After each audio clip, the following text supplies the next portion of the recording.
Across the United States, almost 10% of students speak English as a second language. Unsurprisingly, Spanish is the largest first language of this group, but Vietnamese, Chinese, Russian, and Somalian are also some of the most widely spoken.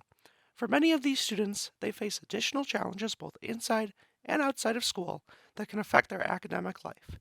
You are listening to A Melting Pot by Drew Stacer in Downers Grove with the Blueprint News.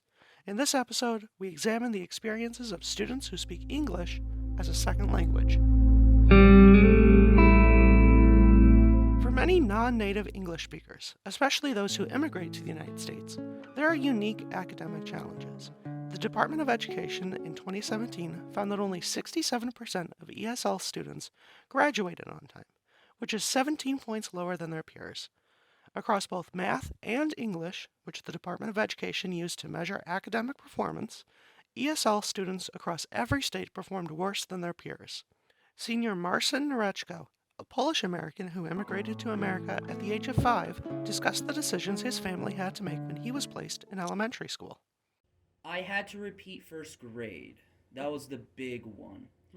Since I was already in first grade when I was in Poland, I had to repeat it again under my parents' decision since I was obviously too young to make that decision myself. And I had to basically start over again. Even once someone learns English, it can still take an additional amount of effort and focus to be taught in it.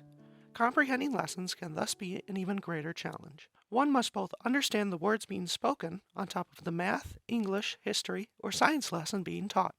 It can present a complex challenge for many students who struggle with English day to day. This frustrating layer of complexity can lead students to zoning out or having trouble following with lessons.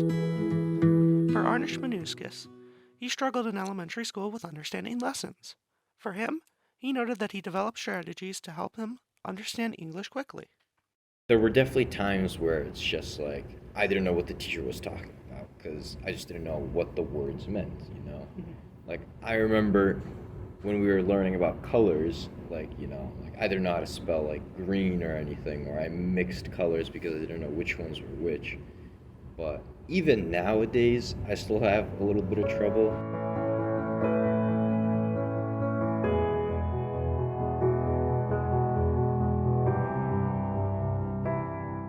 In addition to the challenges at school, having parents who do not fluently speak English at home can also present unique challenges. Linguistic integration, which is the percent of children whose parents speak English fluently, is one of 13 indicators on Ed Weekly's Research Center Chance for Success Index, which measures the likelihood of a student's academic success.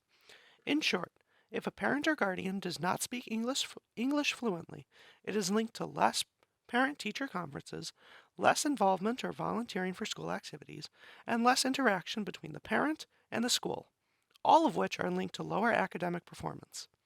This places students, even those who speak English fluently, at a disadvantage to their peers.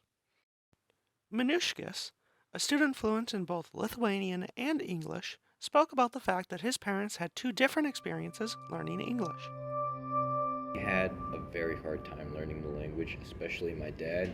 He always complains how the language is dumb, terrible, and he always asks me like grammatical questions, like whether he should say this or that, and I always have to correct him.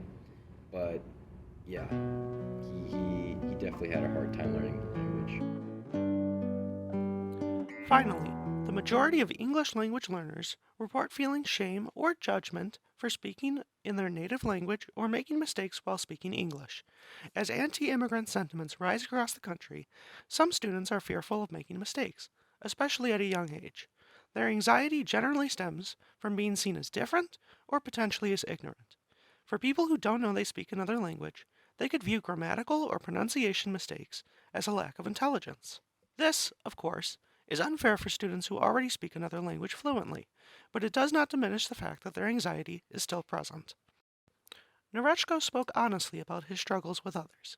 He highlighted the judgment he felt from many of his peers at a young age.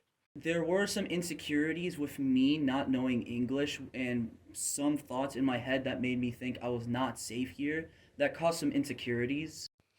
Taken as a whole, These unique challenges can create a pile-on effect for millions of students nationwide. School is hard enough, but these additional challenges can overwhelm anyone easily and make it seem as if the world is against your success as a student. It's then no wonder why these systemic problems are resulting in lower test scores, lower graduation rates, and lower academic success. This has been A Melting Pot by Drew Stacer in Downers Grove with the Blueprint News, providing you with the latest and greatest news stories about the country.